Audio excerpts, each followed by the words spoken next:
This standard is very new. It changes the current standards, so it replaces the current standards who are IS18 and IS11. And in one standard it incorporates all the rules for revenue recognition, and the revenue recognition with the new standard is based on the concept of control. So you recognize the revenue when the control over the asset has been transferred to your customer. So this is very conceptually based on the topics, on the concept of conceptual framework.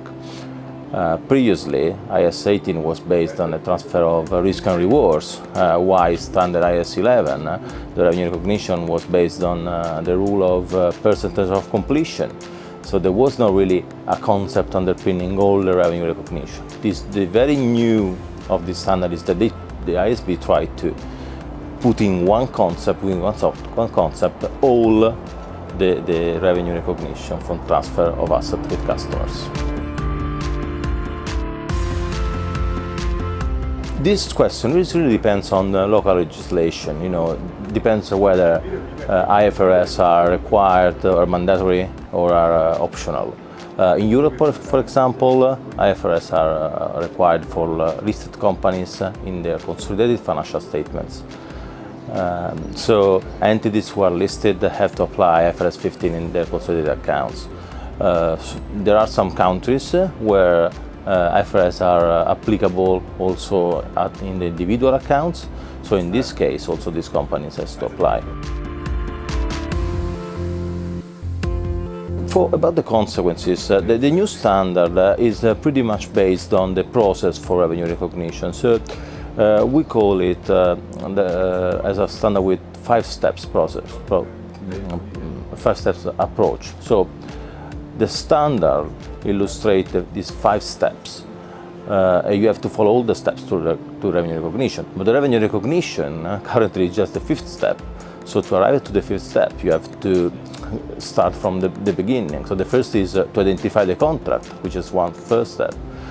Second step is to identify within the contract all the obligations for the company to perform to the client.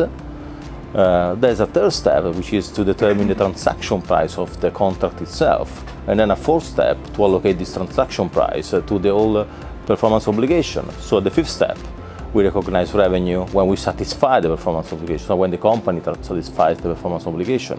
So when it transfers control over the asset, to its client. So you see, this is a very the standard describes a process for revenue recognition. So I suspect that companies who were to apply this standard have to revisit the revenue cycle process.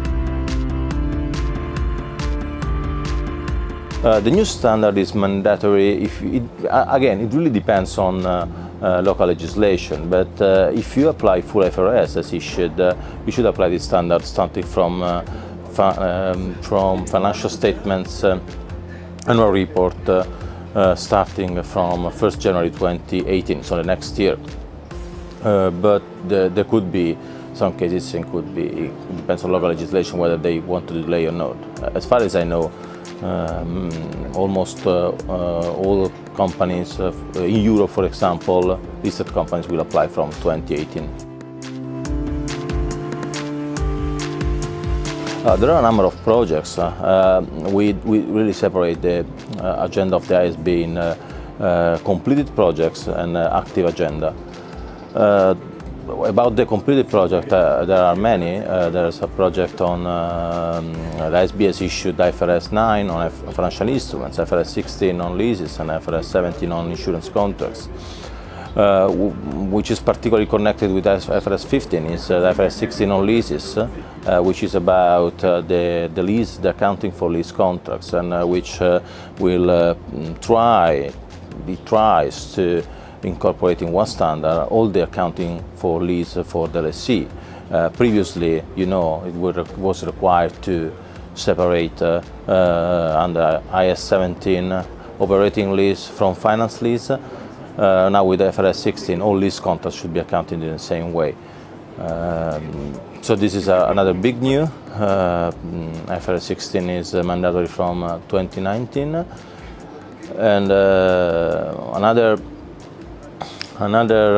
big standard that I mentioned, financial instruments insurance, and on the active agenda, the ISB is working hard to complete the conceptual framework project, which is the framework for all the standards, and a number of other interesting projects like rate regulation and disclosure initiative, and there are a lot of research projects on business combination and common control, for example, goodwill and impairment.